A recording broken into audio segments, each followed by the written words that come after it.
Terima kasih Pak Karni. Eee, Sebetulnya kalau kita memperhatikan dan merenungkan nilai Undang Dasar 1945 ya. Sebetulnya daulat rakyat itu sudah ada ditentukan dalam konstitusi pasal 1 angka 2.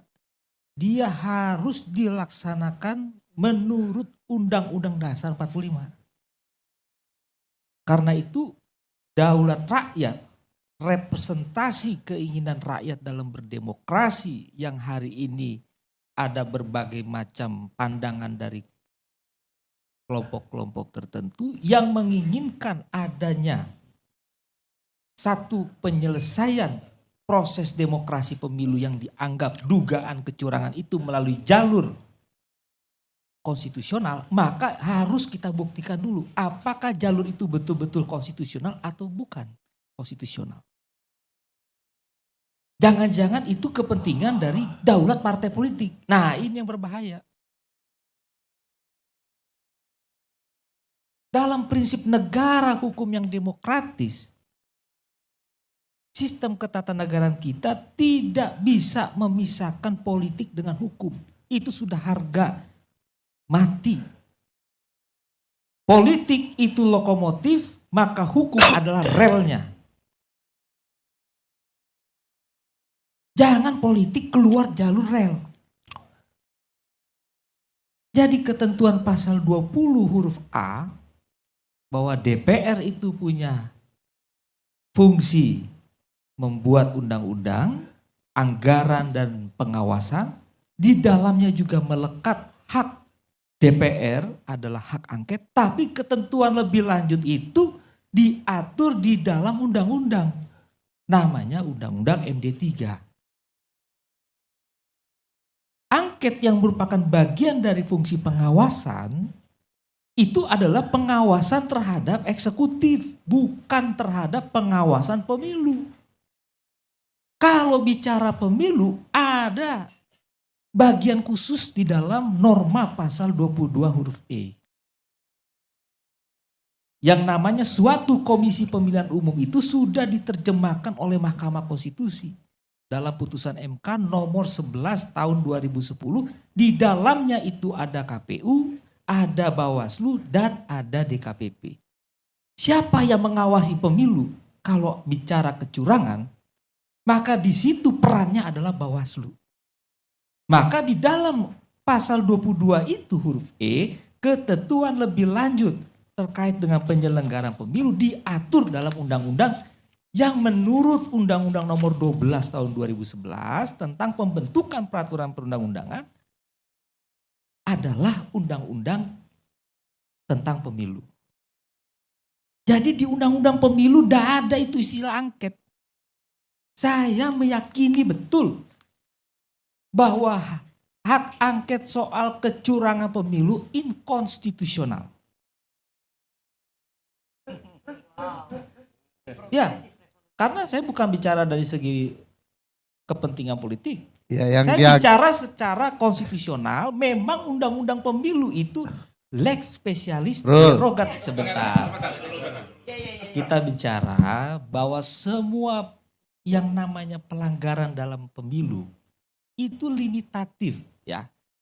Sudah disebut dalam undang-undang pemilu pasal 460 sampai pasal 474-75. Bicara pelanggaran administratif pemilu, di dalamnya ada kecurangan TSM, ada money politik, itu diserahkan kepada Bawaslu. Ada peraturan Bawaslunya nomor 8 tahun 2022. Pasal 56 bicara kecurangan TSM, netralitas, ada keterlibatan aparatur secara terstruktur. Itu kan sebetulnya kemarin-kemarin kita nonton TV itu yang dikemukakan oleh pihak-pihak yang berkeinginan ini maju ke angket. Tapi kalau dibaca normanya, pendelegasian normanya itu sudah ada kepada lembaga Bawaslu. Nah, menjadi pertanyaan, kalau lembaga itu tidak diberi wewenang untuk melakukan fungsi penyelesaian masalah kecurangan pemilu, apakah itu legitimate hasilnya? Ini kita bicara negara hukum loh. Kita bicara pemilu dipilih langsung oleh rakyat itu adalah hasil dari reformasi. Reformasi, ini ada Bang Fahri, ada Bang Adian. Salah satunya adalah kita sepakat rubah amandemen Undang-Undang Dasar 45. Di situ kita ingin menata sistem ketatanegaraan kita yang lebih baik. Ada KPU ditempatkan pasal 22E. Bicara pemilihan langsung itu adalah pasal 6 Undang-Undang Dasar 45 yang kemudian kalau terjadi perselisihan hasil maka pasal 24 huruf C Mahkamah Konstitusi diberi kewenangan memutus perselisihan hasil. Artinya apa? Kita hormati sebagai anak bangsa. Jangan semua dicampur adukan. Dalam ketatanegaraan itu cuma 3 pakem yang harus kita pegang.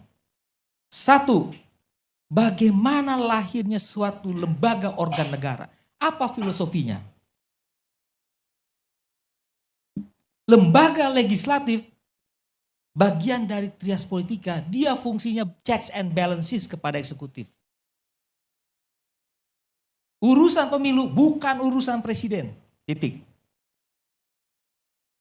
Yang kedua, bagaimana kewenangan itu diatur dalam suatu norma. Makanya di dalam undang-undang itu ada istilahnya penyalahgunaan wewenang, ada istilahnya mencampur adukan wewenang, dan ada istilahnya melampaui wewenang. Ini salah satu bentuk mencampur adukan wewenang, pansus, angket, apalagi DPD juga kemarin begitu. Saya minta itu supaya seluruh pimpinan DPD yang menyetujui pansus diperiksa Badan Kehormatan DPD karena melanggar tatib. Kalau itu diselenggarakan pansus ilegal, saya minta BPK yang periksa itu uang negara yang dipakai untuk kegiatan pansus ilegal. Karena itu inkonstitusional. Mana ada peran DPD membuka posko-posko pengaduan kemudian mengambil alih peran Bawaslu, itu adalah pelanggaran TSM. Rusak negara kita. Kalau cara berpikirnya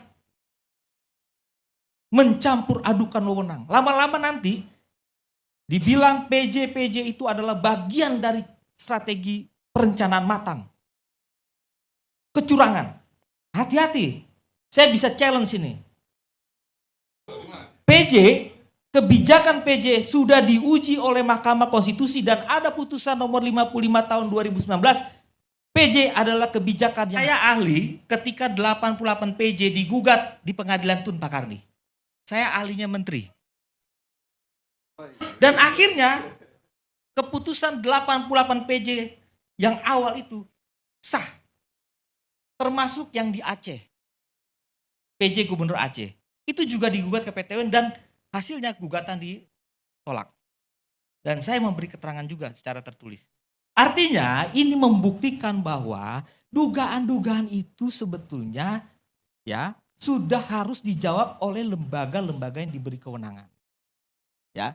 Jadi kalau bicara kecurangan TSM itu ranahnya Bawaslu, tidak ada itu urusannya kepada pansus hak angket DPR. Nah, itu jelas inkonstitusional, ya. Nah, ini yang harus kita sepakati bersama bahwa di dalam negara demokrasi kita ya boleh saja itu menjadi. Saya bukan mau motong, ya. Saya cuma mau nambahin pertanyaan supaya Anda jawab sekalian. Silakan. Jika Bawaslu-nya tidak menjalankan tugasnya, itu bagaimana? Jika Bawaslu-nya tidak punya kapasitas menghadapi fakta peristiwa-peristiwa yang kita duga sebagai sebuah kejahatan atau pelanggaran, itu bagaimana? Silakan dijawab. Enggak terpilih lagi jadi anggota Bawaslu. Ya. Kalau itu sudah pasti.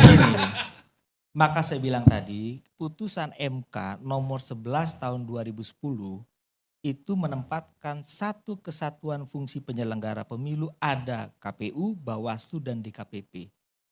Kalau untuk pelaksanaan tugas penyelenggara pemilu yang tidak profesional, maka ranahnya adalah di DKPP. Itu ranahnya. Tidak boleh kita menghakimi lembaga di luar itu. Saya setuju dan DKPP sudah menghasilkan putusan yang katanya ketua KPU-nya melakukan pelanggaran etik berat. Saya ahli di perkara itu. Saya ahlinya KPU. Sebentar. Saya kasih tahu ya. Iya. Saya Semua ikut produk kajian. yang bermasalah pasti Ruli ahlinya. Ini kayak bukan gua ya, bukan gua ini. Ini bukan gua. Jadi semakin banyak sengketa kita dia makin kaya ini. Enggak, ini makin jelas faktanya. Makin tersistematis karena saksinya dia terus. Sampai ke ahli tata negara pun. Begini, Pokoknya- saya begitu. Ini fakta. Saya dihadirkan dalam persidangan dan Jadi menurut saya DKPP kalah pamornya sama ILC ini. ILC ini bisa menemukan satu poin penting sistematisnya. Bahwa Anda melulu yang muncul. Andalah ahli Membangun argumentasi. Satu, yang kedua ada desainernya di sini lagi. Ini desainernya, ini aktor lapangannya. Ini masuk di catatan. Ini jelas ini hoak Bang Arni. Karena saya ketemu beliau baru pada hari ini. Belum pernah ketemu. Nggak perlu ketemu fisik kan? begini ya, Arisli. Sebentar. Itu putusan DKPP saya kritik. Kenapa saya kritik? Putusan DKPP mestinya tidak ada pelanggaran etik berkaitan dengan tugas profesional ketua KPU. Ya, dan beberapa anggota KPU. Karena apa? KPU sudah melaksanakan putusan MK.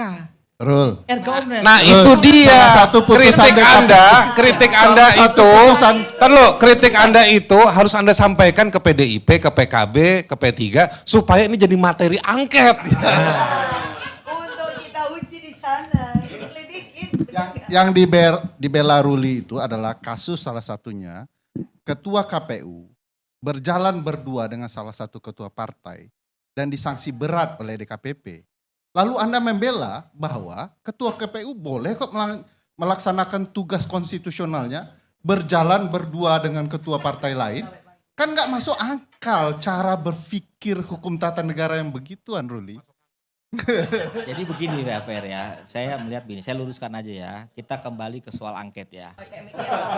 Karena kalau misalnya itu kita melihat hasil putusan DKPP itu kan sudah terjadi dan ada putusan itu sudah diucapkan dalam sidang DKPP dan kemudian DKPP menilai itu terjadi adanya misalnya pelanggaran ya.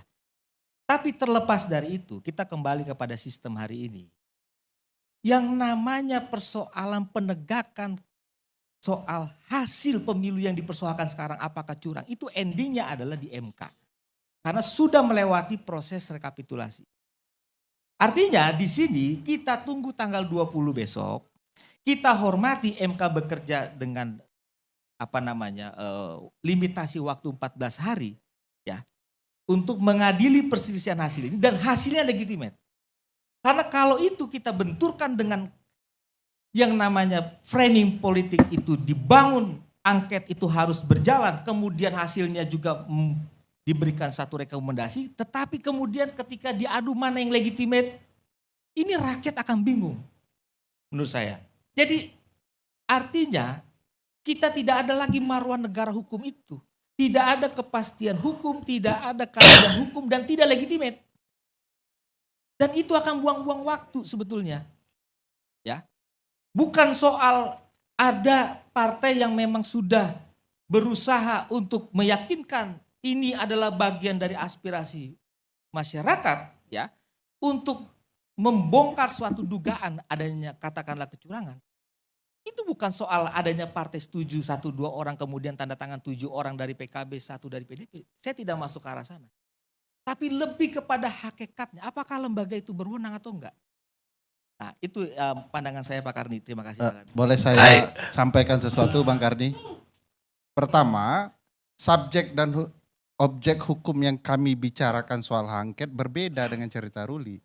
Kami tidak nyinggung itu. Ini orang mau membubarkan partai politik. Enggak. Bang Fahri harus ketahui bahwa saya dan teman-teman yang melakukan penelitian soal pembaruan partai politik. Kami yang menegaskan bahwa partai politik akan selalu ada dalam alam demokrasi Indonesia. Jadi enggak ada, tidak ada itu. Jangan Bang Fahri pick up the line untuk kemudian menghasut kami bicara untuk pembubaran partai politik. Ramalan dan desain. Saya mau mengatakan subjek kita tetap adalah eksekutif. Yang menjadi objeknya adalah soal cawe-cawe salah satunya. Yang dinyatakan sendiri oleh Presiden. Dan konsep cawe-cawe di dalam hak lembaga legislatif mempermasalahkan eksekutif ada. Contoh kasus Richard Nixon itu cawe-cawe.